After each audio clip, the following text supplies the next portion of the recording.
sit down.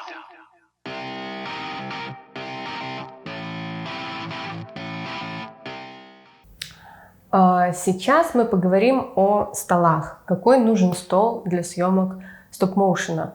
В первую очередь нужен устойчивый стол. Устойчивый и тяжелый. Тяжелый, чтобы вы не смогли его сдвинуть, если вдруг нечаянно задели, если встали там из-за стола или сели. Вот. А устойчивый, чтобы он не шатался, чтобы он не менял свой уровень. Для начала стол не должен быть большой. Пока вы учитесь, пока делаете упражнения, там, не знаю, чуть ли не на коленке можно все это делать.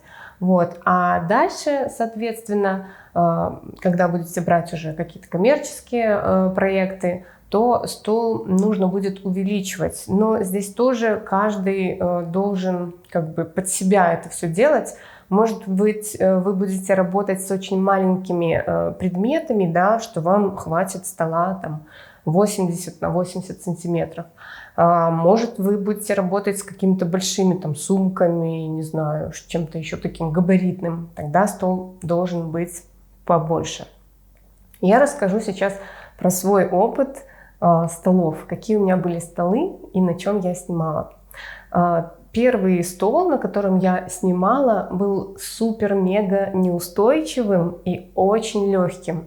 Я, если честно, содрогаюсь сейчас при мысли о том, на каком столе я снимала достаточно какой-то ответственный проект с большим бюджетом, но мы снимали очень аккуратненько, никогда ничего не пошатнули, и результат был неплохой.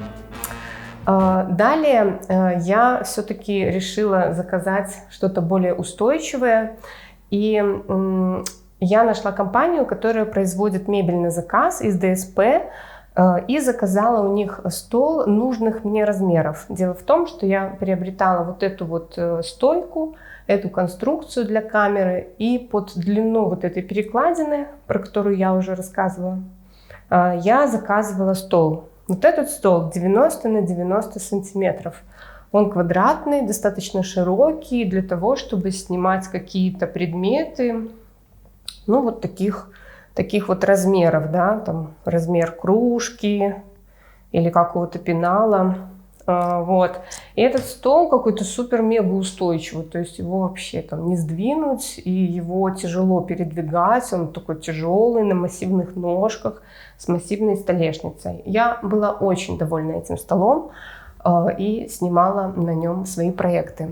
Далее ко мне пришел заказ, и длины моего стола мне уже не хватало. И я думаю, что делать, не покупать же новый стол.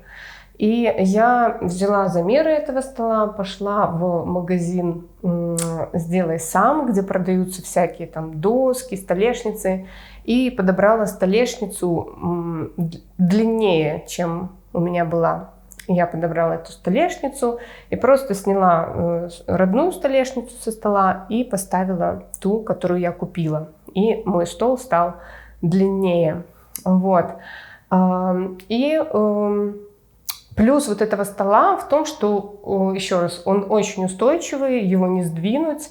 Вот. А минус, конечно, в том оказался, что я снимала помещение, очень маленькое помещение и очень узкое. И под каждый новый проект мне приходилось перемещать свою мебель.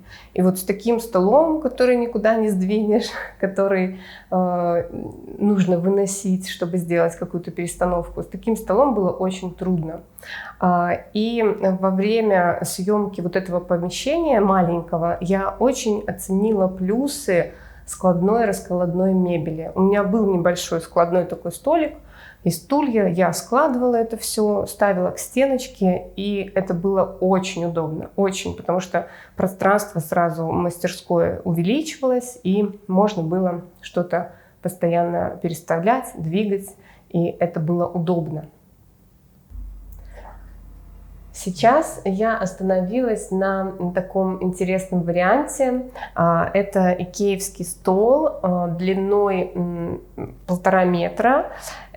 И эта конструкция не скреплена То есть столешница в этом столе не прикреплена к ножкам. Я, если честно, долго сомневалась, но все-таки взяла такую конструкцию, и сейчас могу сказать 100%, что я ей очень довольна.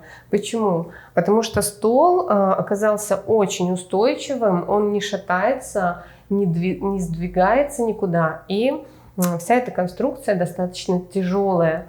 Что больше всего мне понравилось в этой конструкции, то, что я просто могу снять вот эту столешницу, она вот не крепится к ножкам, да? Я могу ее снять и передвинуть, поставить к стене, передвинуть вот эти ножки, или просто освободить себе пространство и убрать этот стол, поставить его к стене. Вот интересно, да, столешница не крепится к ножкам, но не сдвигается. За счет чего?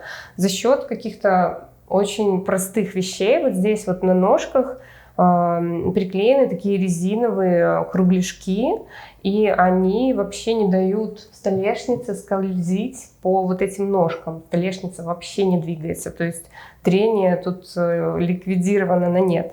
Вот, и просто столешница стоит на этих ножках. Так что одобрено мной, проверено, стол отличный.